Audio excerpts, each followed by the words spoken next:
CBD de verão e encerrando a classe de Oséias, essa bela história de amor incondicional, a história de Oséias. E nós estabelecemos esse curso para nos lembrar, né, da temática do amor, que é a temática deste ano em nossa igreja. A gente já tinha começado com Oséias e depois é que informamos o tema anual. Então nós já estamos preparando a igreja para esse tema desde a EBD de verão. Ela está alinhada com o tema do ano da nossa igreja e o profeta Oséias nos faz lembrar essa verdade do Novo Testamento, né? Nós amamos porque Deus nos amou primeiro. Foi assim com Gomer, foi assim com Israel e é assim com todo gentio, né? Como eu e você, que passa a amar o Senhor Jesus, é porque Ele vem ao nosso encontro, apesar de nós, a salvação pertence ao nosso Deus. Assim disse Jonas no ventre do peixe, quando ele estava lá naqueles 3 dias no oceano, ele reconheceu isso. A salvação pertence ao Senhor, não pertence a nós, não é resultado do nosso esforço, da nossa busca, do nosso interesse, tudo começa com Deus. E aí nós reagimos ao amor de Deus. Gomer reagiu ao amor de Oséias, Israel também reagiu ao amor de Deus, e nós, como a igreja do Senhor, da mesma maneira, nós o fazemos. E hoje, então, nós chegamos ao final dessa abordagem panorâmica do livro de Oséias. Falar de 14 capítulos em 4 aulas tem que ser panoramicamente, né? A gente teve Gálatas o ano passado, com 6 capítulos, foram 10 meses. Então imagina quantos meses nós precisaríamos para fazer a exposição do livro de Oséias. Então não estamos fazendo uma exposição bíblica de todo o texto dos 14 capítulos, mas uma abordagem panorâmica, pensando os versículos centrais de cada sessão, para trazer então reflexões para nós nos dias de hoje.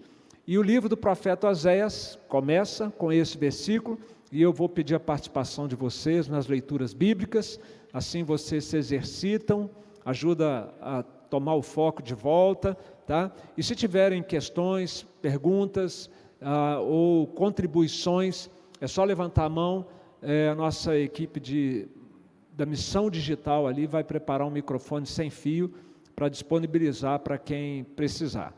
Vamos ler juntos então? Palavra do Senhor que foi dirigida a Oséias, filho de Beeri, nos dias de Uzias, Jotão, Acás e Ezequias, reis de Judá, e nos dias de Jeroboão, filho de Joás, rei de Israel. Muito bem, aqui nós já temos o contexto, né? Só para refrescar a memória, o contexto da história. Nós temos 2 reinos. Quais são os reinos aqui mencionados? Reino de Judá e reino de Israel. Quem está acostumado a ler Antigo Testamento não tem dificuldade com isso, mas se você não é um leitor da Bíblia, nunca leu o Antigo Testamento, você vai ficar meio perdido.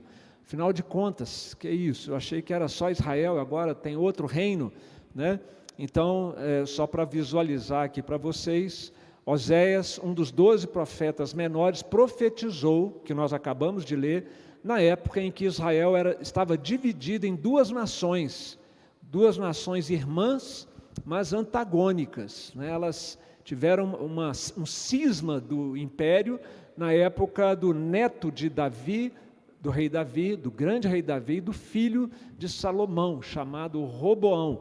Dividiu, passaram a ter autonomia política, militar inclusive, os 2 reinos, e infelizmente religiosa também, né? A adoração estabelecida por Deus era em Jerusalém, no templo em Jerusalém, de acordo com a lei de Deus, e Roboão, quando ele viu o perigo que ele corria de deixar a adoração centralizada em Jerusalém, ele estrategicamente pensou assim: se eu deixar assim, eles vão continuar indo a Jerusalém, vão continuar indo lá, e eu vou perder esse reino. Então já sei o que eu vou fazer. Tomou a decisão estúpida de colocar um bezerro de ouro mais ao sul ali do reino de Israel, e um outro bezerro de ouro mais ao norte, e falou: quem precisar adorar então a Deus, a Yahvé, olha que absurdo, quem precisar adorar a Yahvé, vai lá adorar o bezerro, em Betel e em Dan. Tá? Ou seja, um culto sincrético, né? Ele não aboliu o culto a Yahvé, mas misturou, fez uma mistureba lá, sincrética, e assim acontece a partir daí uma grande debandada espiritual, uma grande apostasia espiritual no reino do norte. E Oséias é o único profeta que profetiza para o reino do norte. Todos os outros profetas profetizam ou para o reino do sul, ou até para nações inimigas, que é o caso de Jonas, que vai profetizar para a Síria. A tal Assíria que passou a ser o grande espinho, né, no pé aí do reino do norte. Vocês estão vendo aí a Síria, a capital é Nínive. Jonas profetizou lá, mas esse reino grande, ali tem duas cores, né, porque tem o império assírio, que é o maior ali, aquela cor mais alaranjada, né, que pega lá do Egito até ali perto da Média, e tem uma cor mais roxa ali, que é o Império Babilônico, que vem depois. Ele vem ali da Arábia, subindo ali da Arábia, e vai até ali onde está aquela meia-lua ali, logo acima da palavra Assíria. Mas é um reino que chega depois, né, uma superpotência que vai chegar depois.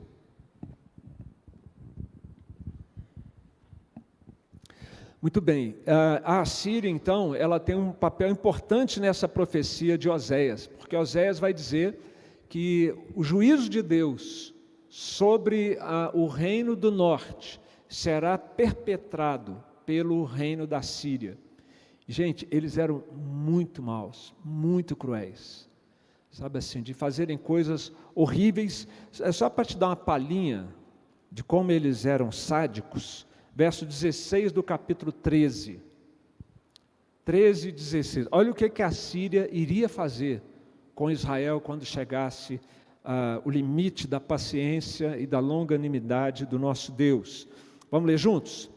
Samaria, 13 e 16, bora.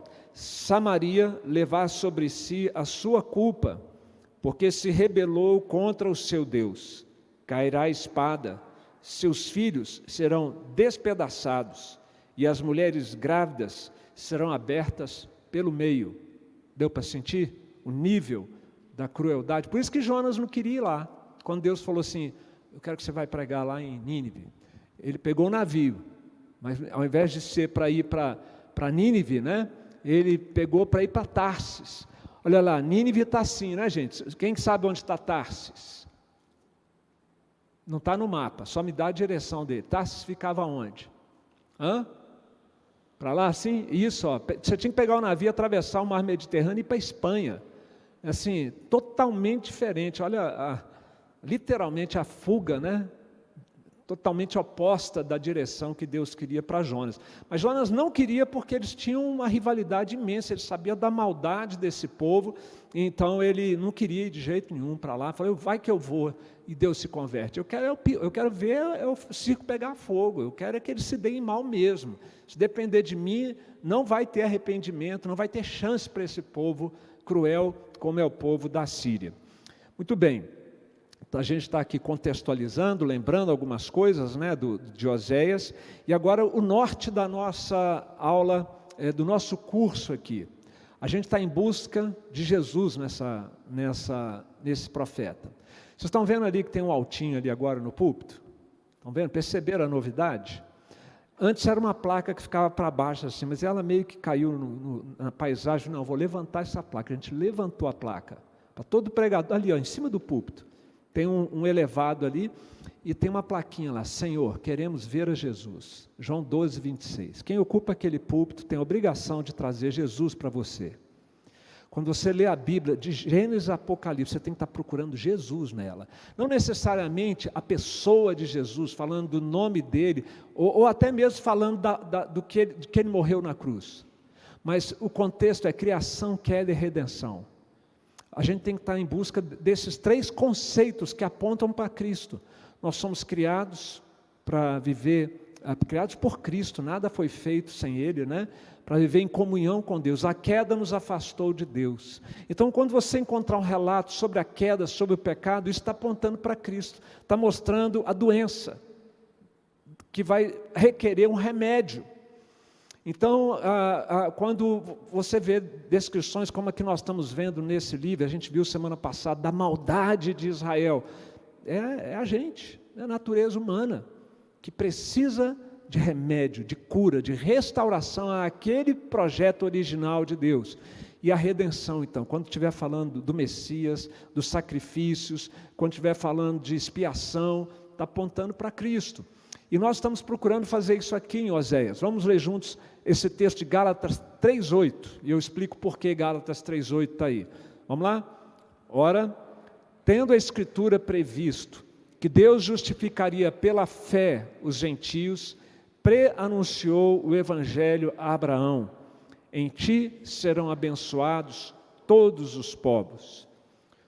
Quem é que ouviu o Evangelho antes de nós? Quem que ouviu o Evangelho antes de nós? Abraão.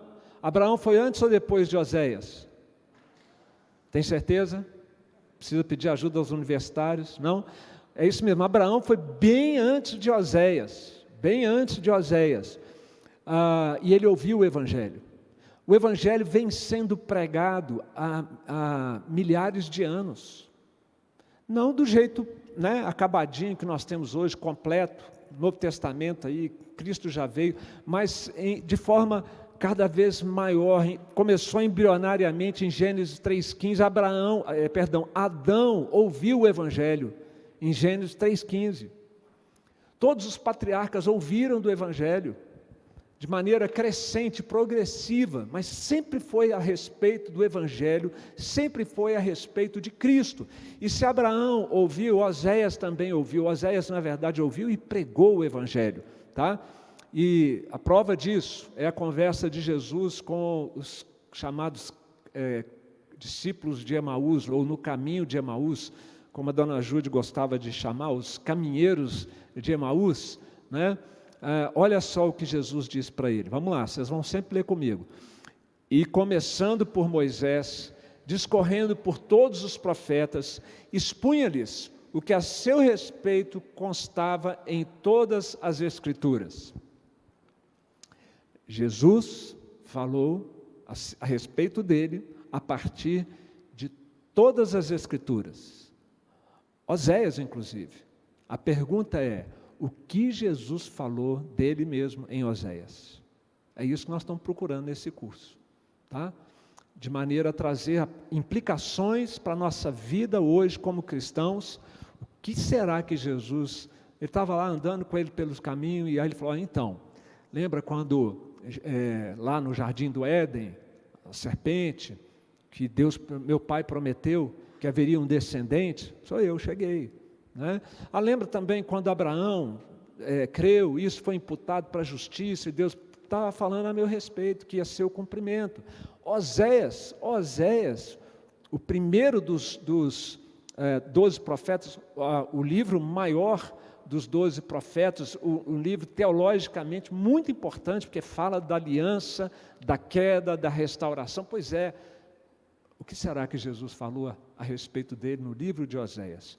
Nós vamos atrás, então, desses ecos do Evangelho, no livro do profeta Oséias, que nos fala, a partir de uma situação dramática, estranha, né? Assim, nos deixa perplexos. Deus chama o profeta e fala: vai e casa com essa mulher, Gômer.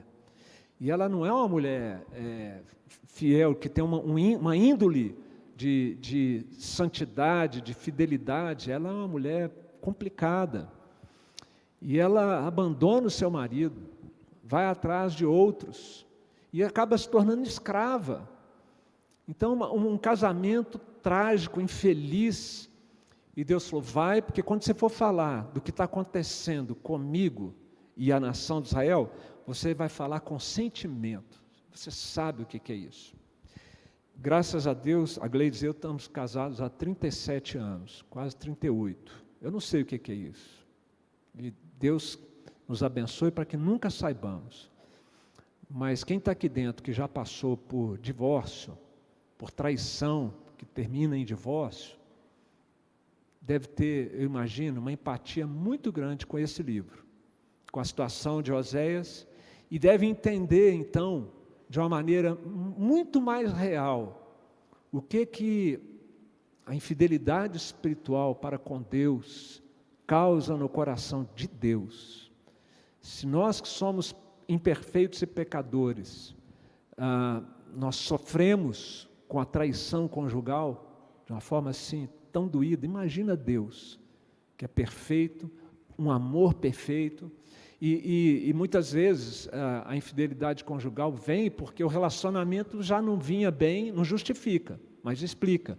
O relacionamento não vinha bem, o casamento não estava bem, o cônjuge que foi traído, às vezes, não estou dizendo que é regra sempre, tá, gente?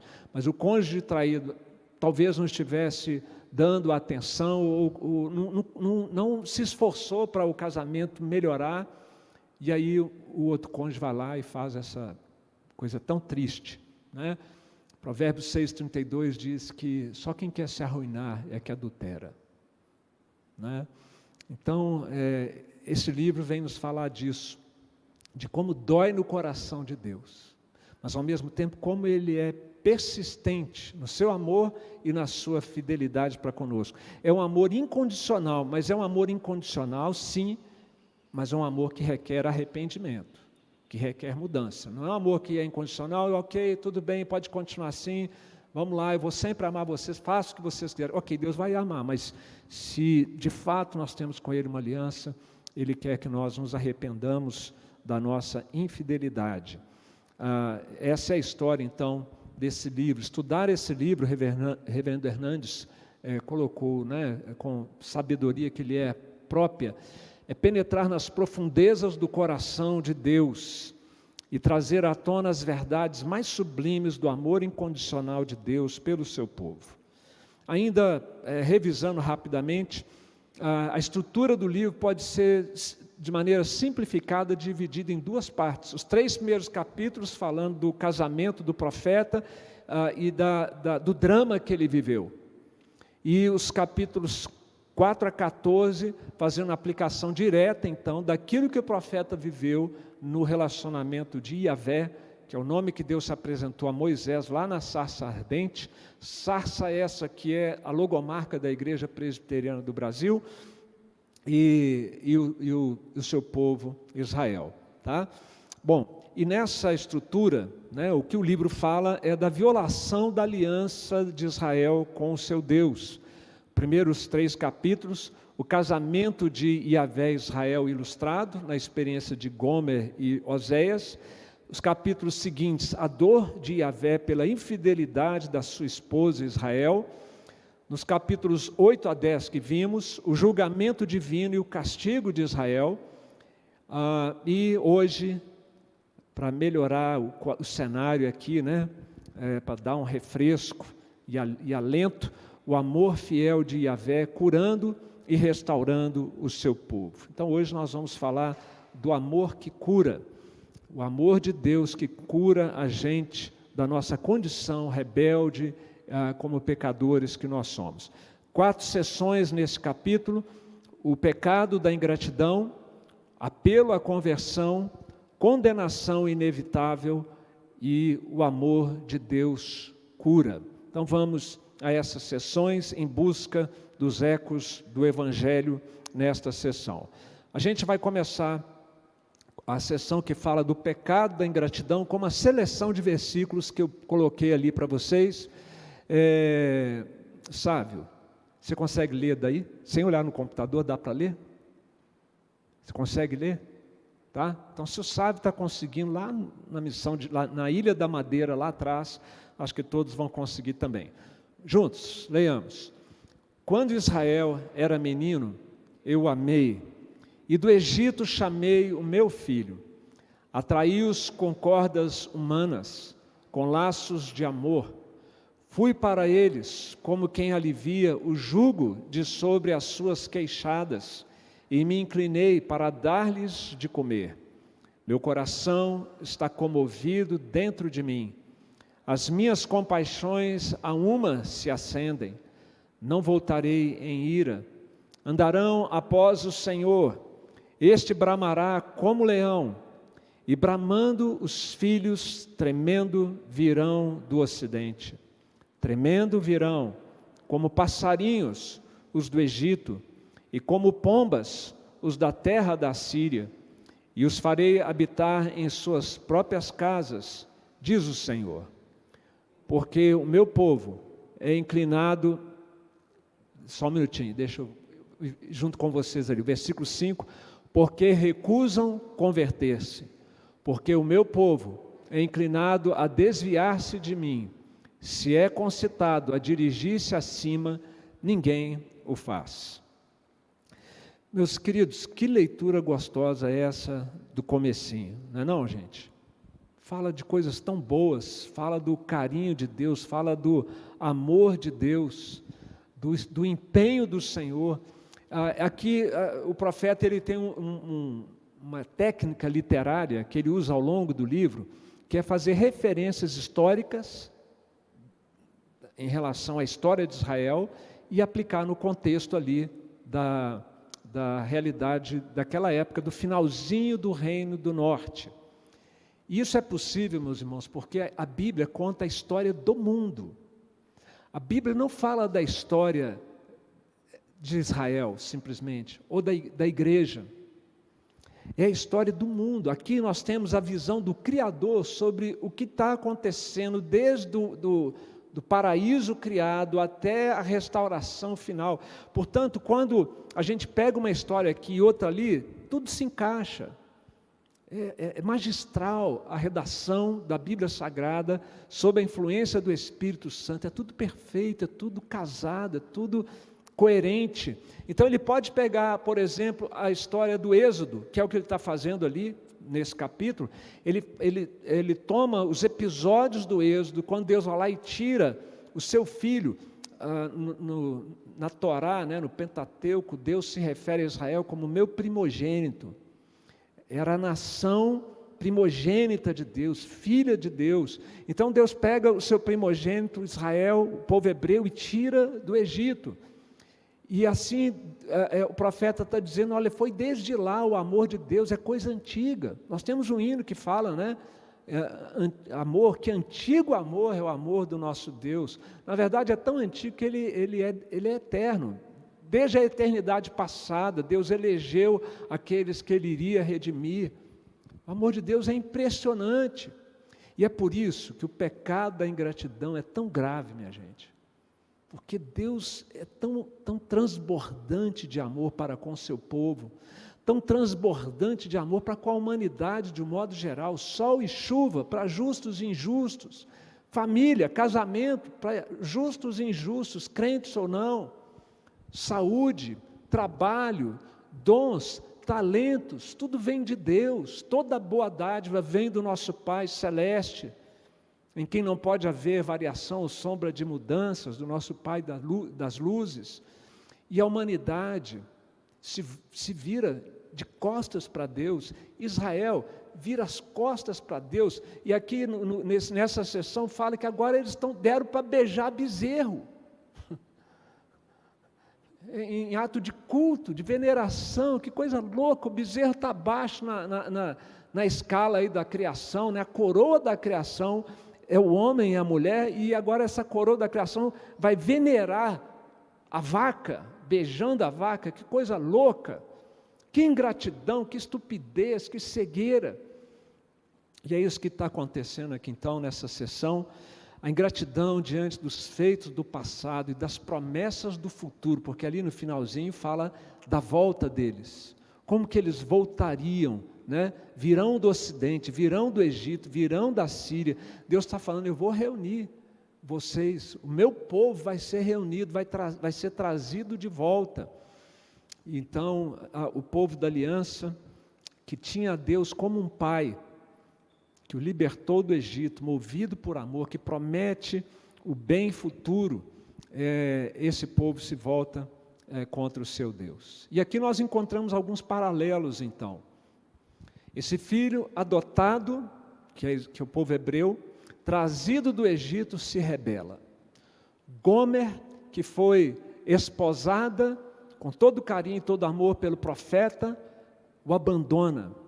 Israel, que, aliás, a humanidade de um modo geral, que também desfruta do cuidado e do amor de Deus, volta as costas para Deus.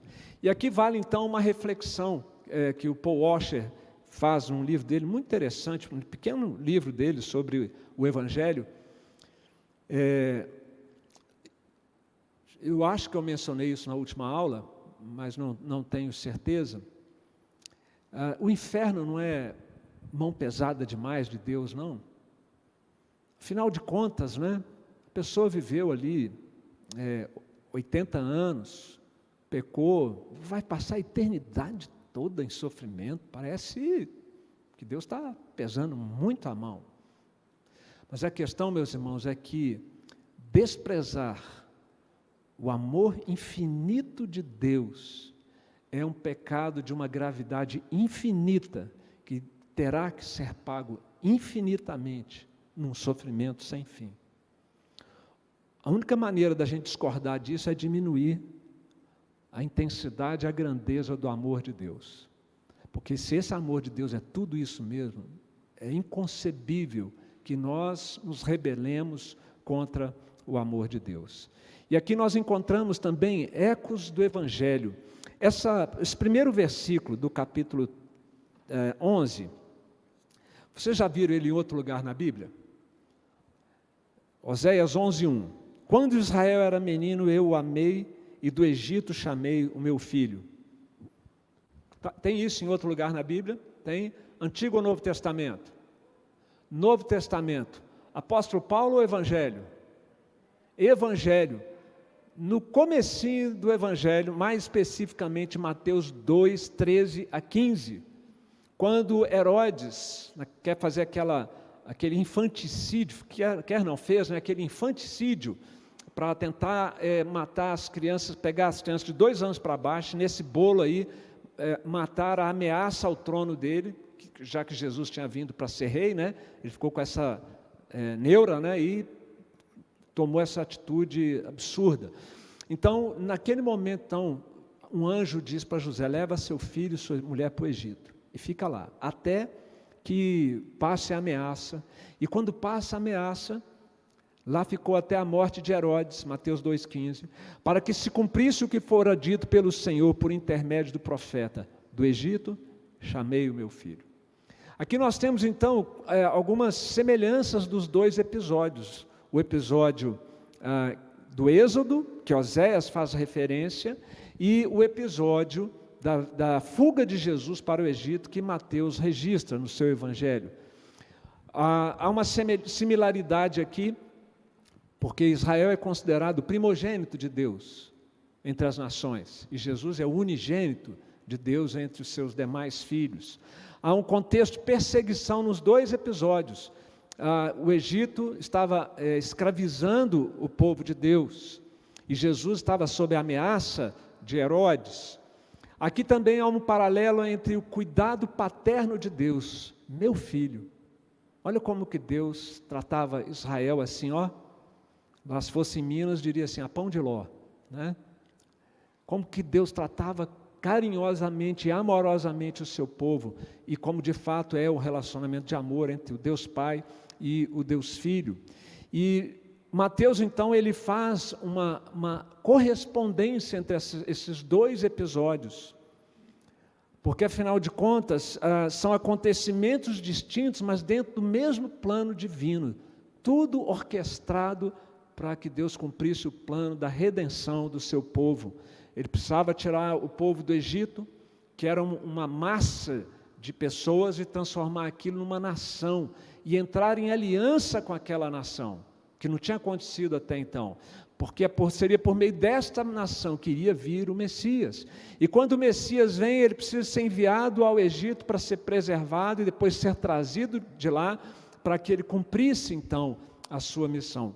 Eventos distintos, mas uma mesma história com o mesmo objetivo. A diferença é que quando Deus, eu falei de similaridades, agora a diferença é que enquanto esse povo amado, trazido por Deus, liberto por Deus, abençoado numa terra que manava leite e mel, tendo tudo para, toda assistência para serem fiéis a Deus, eles abandonaram a Deus, eles se rebelaram a Deus, foram atrás de Baal, de bezerro, foram atrás de recursos humanos como a Síria e como o Egito. Mas Jesus não, ele trouxe do Egito seu filho amado e ele obedeceu, foi obediente até a morte, morte de cruz, exatamente para redimir esse povo rebelde e todas as nações igualmente rebeldes na face da terra. Meus queridos, o que a gente faz com essas informações até aqui, né? Você já aceitou o diagnóstico divino a respeito da sua natureza humana? Porque ele é muito cru, realista. Eu conheci um missionário muito querido, gosto muito dele. Você conhece ele, mas não vou falar o nome dele, não. A maioria aqui conhece. Esse negócio de calvinismo, para mim, não dá, não. Não dá, não. Esse negócio de que o homem é mau, de que é isso? Não, agora nós somos de Cristo, somos discípulos de Cristo, agora mudou. Ele não entendeu bem o calvinismo. O calvinismo está dizendo que a gente em Cristo agora continua sendo a mesma pessoa que era antes. Não, mas que o pecado está aqui dentro, está. E ele está aqui dentro porque a nossa natureza é definitivamente malévola, maligna. O pecado original, ele está dentro de mim e de você. Agora, graças a Deus, são restos, resquícios, como diz a confissão de fé, porque nós somos libertos do poder do pecado. Agora nós temos uma nova natureza espiritual dentro de nós. Nós nascemos de novo, nós estamos sendo reconfigurados, restaurados.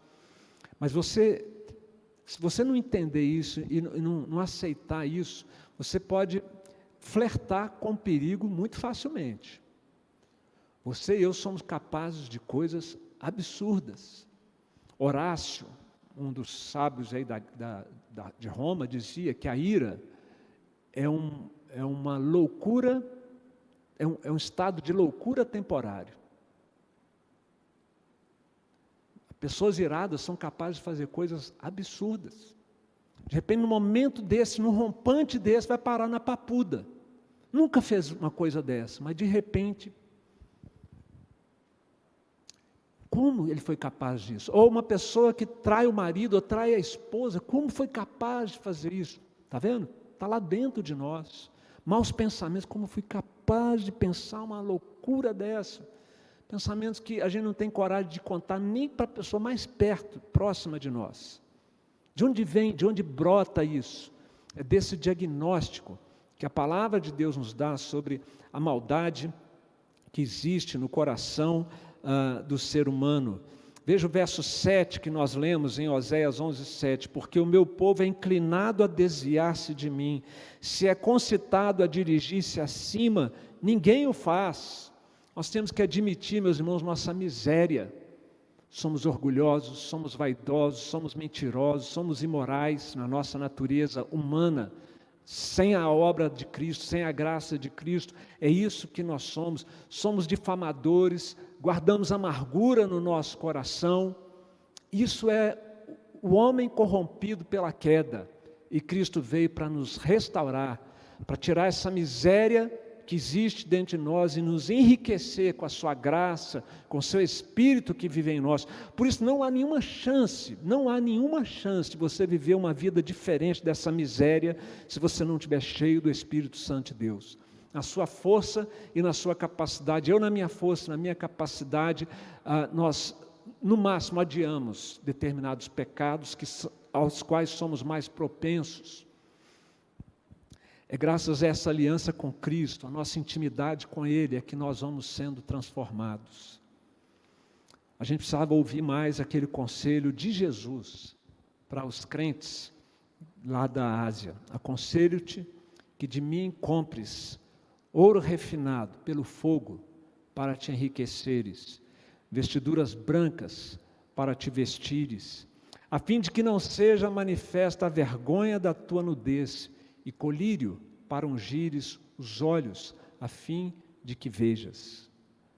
Onde vem disso? Jesus fala, de mim compres essas coisas. E a gente sabe qual é o preço. O preço ele já pagou. Sem dinheiro e sem preço. É pela graça. Mas é preciso haver esse senso de necessidade. Como dissemos também na aula passada, se o pecado não for amargo para você, Cristo não será doce. Se o pecado não for algo que você abomina, que você quer se livrar, você não terá ânsia por buscar a Cristo na sua vida. E se não o temos buscado diariamente, nós estamos brincando com fogo, que é essa natureza que existe dentro de nós. E se não estamos buscando diariamente o Senhor e a sua graça, nós não o fazemos, apesar de saber que precisamos, pela mesma razão que a gente não vai para a academia fazer atividade física, mesmo sabendo que precisa. Ou a gente não fecha a boca, né, sabendo que não pode comer esse tanto, porque vai passar mal, vai fazer mal. A gente não é movido por necessidade. Nós somos capazes de sabotar a gente mesmo, a gente sabota a nossa própria vida espiritual.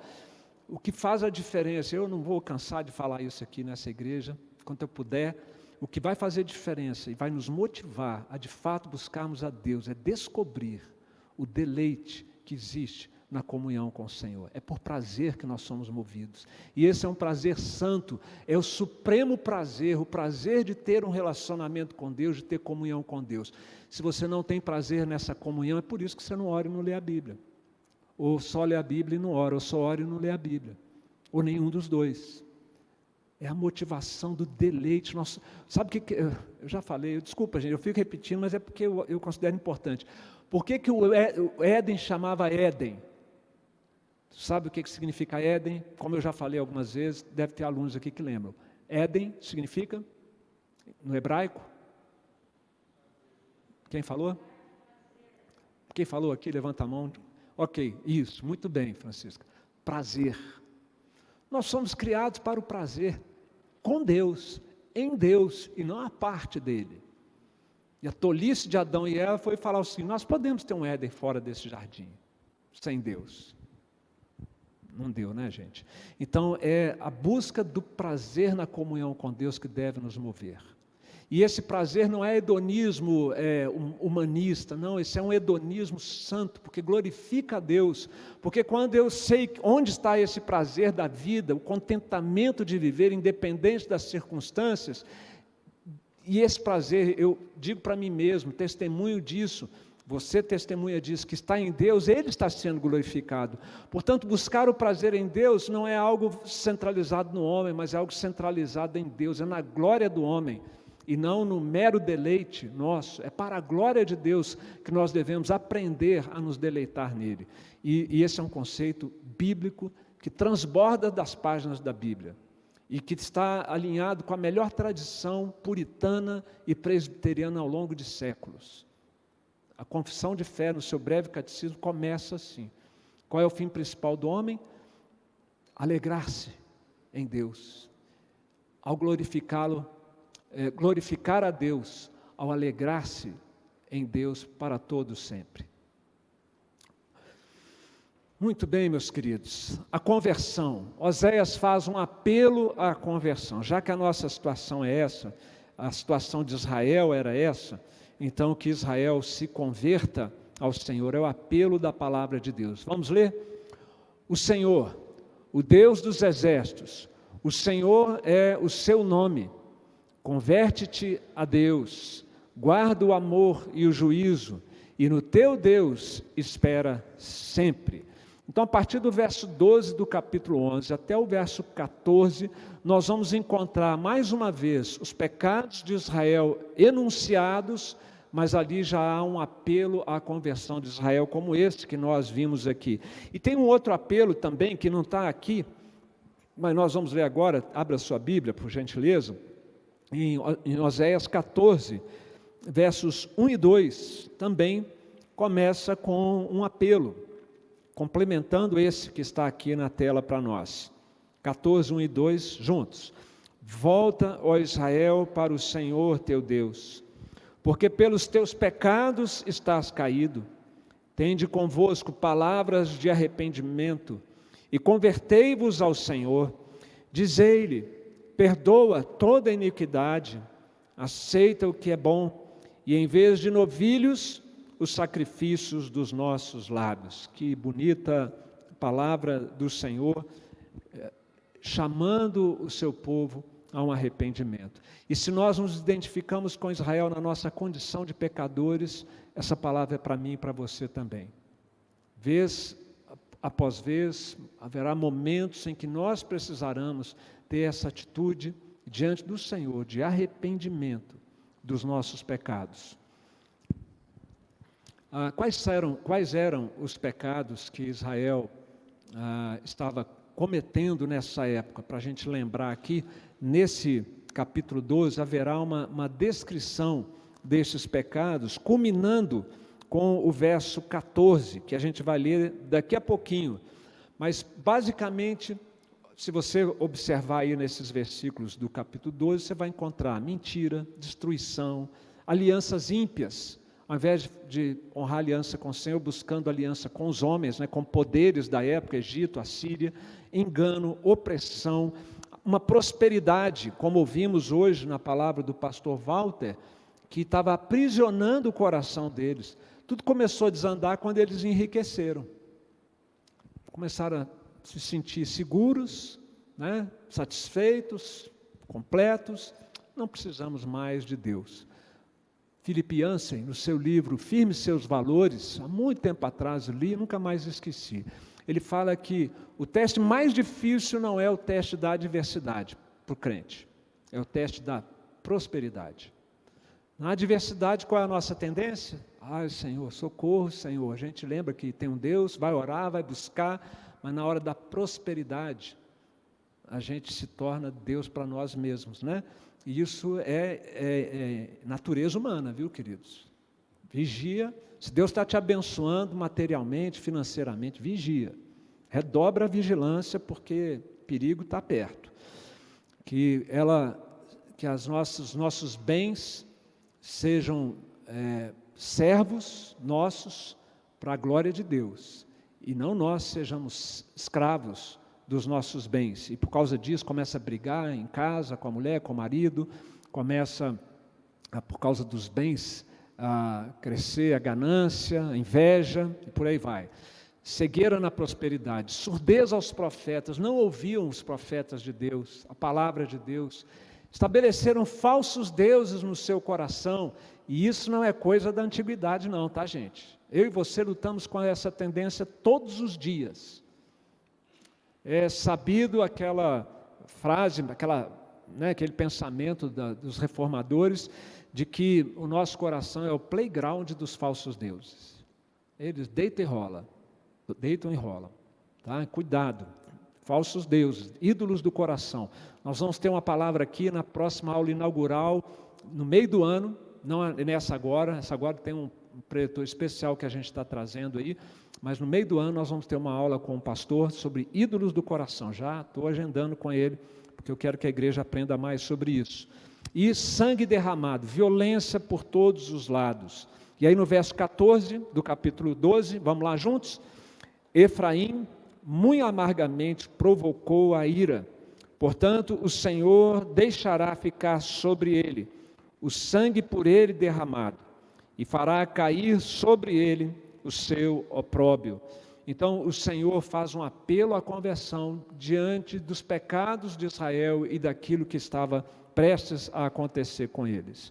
Quais são os ecos do Evangelho que nós encontramos aqui, irmãos? O amor de Deus é incondicional, mas ele requer arrependimento e conversão. Vejam que apelos pungentes, que apelos tocantes Deus faz para o seu povo. E o brasileiro tem a mania de achar que porque Deus é brasileiro, porque Deus é pai, porque Deus é amor, que a gente pode viver de qualquer jeito, que no final vai dar tudo certo. Deus não vai mandar ninguém para o inferno. Não é possível que Deus vai fazer isso. Não brinca com fogo, literalmente o fogo do inferno. É preciso arrependimento, é preciso seriedade quando se trata de pecado, meus queridos. Pecado não é falhas. Tem uma coisa que me irrita, desculpa, eu sou um pecador, eu me irrito com isso. É quando eu ouço numa oração, Senhor, perdoa as nossas falhas. Nós não temos falhas para serem perdoadas. Falha é o seguinte, Minha caneta aqui, eu escrevi um negocinho errado aqui, deixa eu corrigir. Não é falha, é pecado, gente. Pecado é grave, seja ele qual for. Pecado é aquilo que nós falamos, é virar as costas para o amor de Deus e nos rebelarmos contra Ele. É preciso arrependimento. Esse é o eco do Evangelho. Veja que o que Oséias está pregando é o mesmo que Jesus pregou. Jesus ia pregando o Evangelho do reino, não é isso que fala lá nos Evangelhos? E qual era a mensagem de Jesus? Vocês lembram? Qual era o resumo do sermão dele? Qual era? Arrependei-vos, porque está próximo o reino dos céus. E hoje em dia a gente quer aliviar na hora de evangelizar. A gente não começa falando de pecado, a gente começa falando do céu. Então, o céu é um lugar maravilhoso. Você quer ir para o céu? Aceita Jesus e você vai para o céu. E eu não estou exagerando não, gente. Se você puxar pela memória alguns planos, métodos de evangelização, não se fala de arrependimento. Se a pessoa está vivendo com uma pessoa que não é seu marido, não é sua esposa, estão ajuntados, e a gente vai evangelizar, a gente nem toca, porque, afinal de contas, é um negócio da intimidade deles, é pecado. É por causa de pecados, assim, só para dar um exemplo, tá? Poderia ser qualquer outro. A gente não quer pôr o dedo na ferida, mas a evangelização, ela requer conversão, arrependimento e confiança na graça do Senhor. Essa graça não é uma graça barata, não é uma graça que tem um hino que a gente canta que fala assim: eu venho como estou. Se a gente vier como estou para ficar como está, é graça barata, mas o nosso hino não fala isso. O nosso hino fala assim: eu venho como estou para ser transformado. Aí o poeta diz assim: o teu favor estende aqui, me podes conceder perdão e vem livrar-me por teu grande amor. Ele pede favor, perdão e livramento, mudança, transformação dos seus pecados. Conversão, arrependimento é isso. Arrependimento não é só se sentir mal. Desculpa, eu fiz uma besteira. É mudar, é deixar de ter aquele tipo de conduta que ofende a Deus e muitas vezes ofende e machuca o próximo que está com a gente. A preciosa graça custou a vida de Jesus. Ele entregou sua vida por nós e nós devemos entregar a nossa vida a Cristo em total submissão ao Senhor Jesus. Arrependimento só não basta, gente. Arrependimento tem que ser associado com a confiança na obra de Jesus Cristo.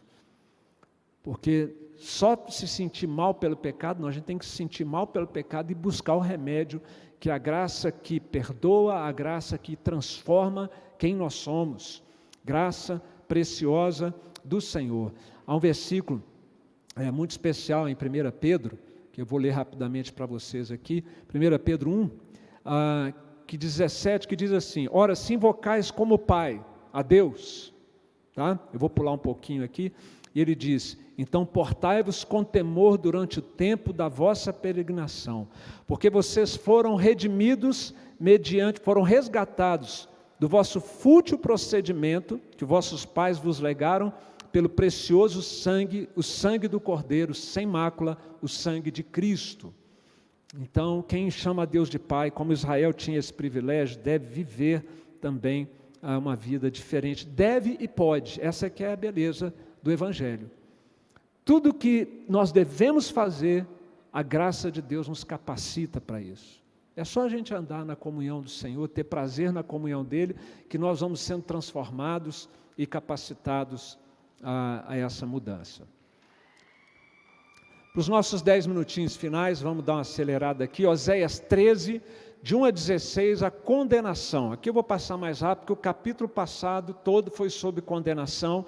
Mas vocês notaram que Efraim aparece várias vezes nesse livro? Afinal, por que Efraim está aqui? Está falando de Judá e Israel e agora aparece um terceiro nome, que é Efraim. Efraim é aquela tribo lá, olha, das 12. O reino do sul é Judá e Benjamim. Benjamim está bem abaixo ali de Efraim. Abaixo daquele círculo vermelho ali, tem Benjamim. Então, Benjamim e Judá é o reino do sul. O reino do norte começa com Efraim. Só que eles vão se afastando de Deus e aí os inimigos vêm comendo o reino do norte, de norte para sul. E possivelmente nessa época aqui só tinha sobrado Efraim.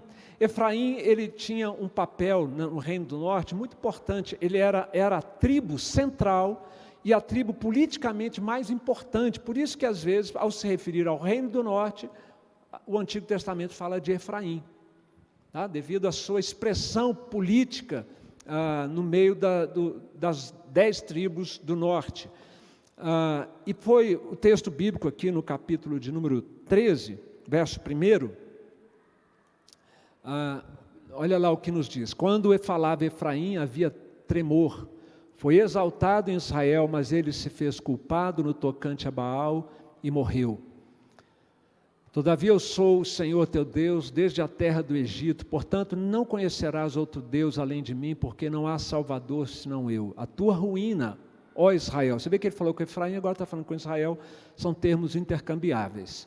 A tua ruína, ó Israel, vem de ti, e só de mim o teu socorro. Eu os remirei do poder do inferno e os resgatarei da morte. Onde estão a morte as tuas pragas? Onde está o inferno a tua destruição? Meus olhos não veem em mim arrependimento algum. Então aqui a gente vê estabelecido, o pecado e a destruição consequente do reino do norte. Agora, aqui nós temos ecos do Evangelho também. Olha ali, aquela conhecida expressão nossa no verso 14. Onde estão, ó morte, as tuas pragas? Onde está o inferno, a tua destruição? Onde está isso no Novo Testamento? Nos Evangelhos ou em Paulo? Paulo, no capítulo escatológico, em 1 Coríntios, capítulo 15, essa referência, que era uma referência à restauração do povo de Deus no Antigo Testamento, ela agora é expandida para a restauração de toda a humanidade, quando a morte será vencida finalmente. E agora, queridos, Oséias 14, 1-9, o amor que cura. E o texto bíblico, Oséias 14, 4 e 8. Vamos ler juntos? Curarei a tua infidelidade, eu de mim mesmo os amarei, porque a minha ira se apartou deles. Ó Efraim, que tenho eu com os ídolos? Eu te ouvirei e cuidarei de ti. Sou como cipreste verde, de mim procede o teu fruto. Você consegue ver ali Deus prometendo restaurar a fidelidade? Se você não tem conseguido andar com firmeza na presença de Deus, olha lá, é Deus quem efetua em nós o querer e o realizar. E você tem que obedecer nesse milagre que Deus faz dentro de você. Ore a Deus: Senhor, eu não tenho sido fiel ao Senhor, mas eu quero ser. Eu não tenho vontade, mas eu quero ter. Ore, no momento que você orou com fé, Deus já está fazendo isso em você. Obedeça então, busque a Deus, mude as atitudes do coração. Ali fala também da restauração do relacionamento de amor e amizade com Deus. Eu os amarei,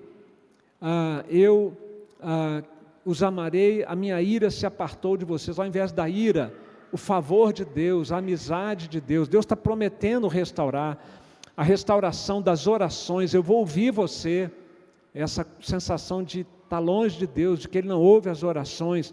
Deus prometeu a Israel que restauraria. Restauração de bons frutos no lugar de más obras, de má conduta, maus pensamentos e atitudes indevidas. Deus promete restaurar lá a Israel, como Oséias foi atrás de Gomer para restaurar o casamento, e o Senhor deseja restaurar o relacionamento com o ser humano, trazendo a uma experiência de salvação, e deseja restaurar o relacionamento com o crente que esfriou, que está andando errado na presença de Deus. Nós precisamos crer e confiar nessa promessa de Deus.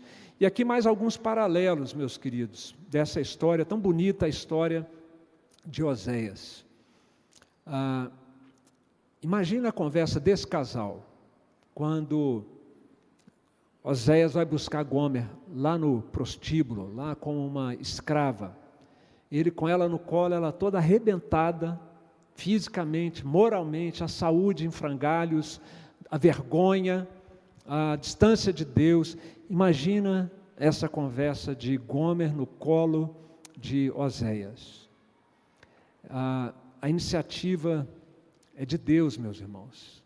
Deus é quem nos atrai com cordas de amor. Deus é quem nos põe no colo. Nós vemos há pouco que Efraim estava caído, e Deus então promete tomar, depois da disciplina, depois do arrependimento, Deus promete tomar seu povo no colo, como Oséias toma no colo. Ela mal devia estar conseguindo andar, doente, enfraquecida. O Senhor toma essa iniciativa, e no colo é o lugar para o arrependimento, para expressarmos o arrependimento. No colo de Deus é o lugar para a gente pedir perdão. Provavelmente ela sussurra pedidos de perdão ao seu marido. No colo é a hora e o lugar de prometer o coração, e não mais meras formalidades, como Israel estava achando que por fazer sacrifícios, ora adorando Yahvé, ora adorando bezerro, que Deus estava se agradando. Nós acabamos de ler ali que no lugar de cerimônias sem coração, Deus espera um coração disposto ao bem, uma língua que fala o bem. No colo, Gomer deve ter dito: eu não vou mais adorar aqueles deuses que eu adorava lá. No colo, ela promete para Oséias: eu não vou mais te trair, eu vou ser fiel a você. E é no colo então de Deus que nós devemos ter uma atitude parecida, meus irmãos, porque Deus fez isso conosco. Estávamos caídos, Ele vos deu vida, estando vós mortos nos vossos delitos e pecados. Foi para o colo que Deus nos trouxe. Mas Deus, sendo rico em misericórdia, por causa do grande amor com que nos amou, estando nós mortos em nossos delitos, nos deu vida juntamente com Cristo. Pela graça sois salvos, e é pela graça que nós caminhamos como salvos no dia a dia.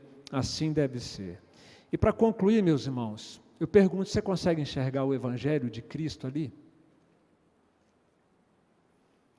O Evangelho de Jesus está ali. Olha, todos pecaram. A história de Oséias fala do pecado, da ingratidão. Arrependei-vos, um apelo à conversão, para que não pereça. A condenação é inevitável se não houver o arrependimento. E o amor de Deus cura. Deus de tal maneira amou o mundo que deu o seu Filho por cada um de nós. O livro termina, meus queridos, junto com o nosso horário aqui, com o último versículo que eu convido você a ler, porque ele resume todo o livro e nos chama a uma decisão. 14:9 de Oséias. Você pode ler comigo? Quem é sábio, que entenda estas coisas. Quem é prudente, que as saiba. Porque os caminhos do Senhor são retos, e os justos andarão neles, mas os transgressores neles cairão. Oremos. Senhor, nós queremos ser esses justos que andam em puro deleite e contentamento no caminho do Senhor.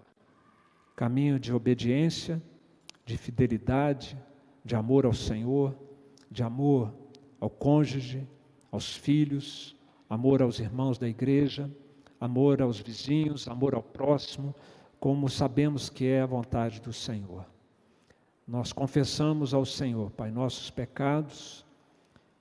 Cada um de nós aqui, Senhor, tem fraquejado em áreas distintas, e todos nós aqui carecemos de Jesus como nosso Redentor, e carecemos de Jesus como nosso ajudador, para que nós possamos viver neste caminho de alto padrão, um padrão que só é possível porque a Tua graça nos assiste. Nós Te louvamos, ó Deus, por esse livro da Sagrada Escritura, que tanto nos ensina sobre o Evangelho de Cristo. Em nome dele é que oramos agradecidos. Amém. Irmãos, um bom domingo para todos, um ótimo almoço. Foi um prazer estar aqui com vocês, tá? Deus abençoe. Obrigado.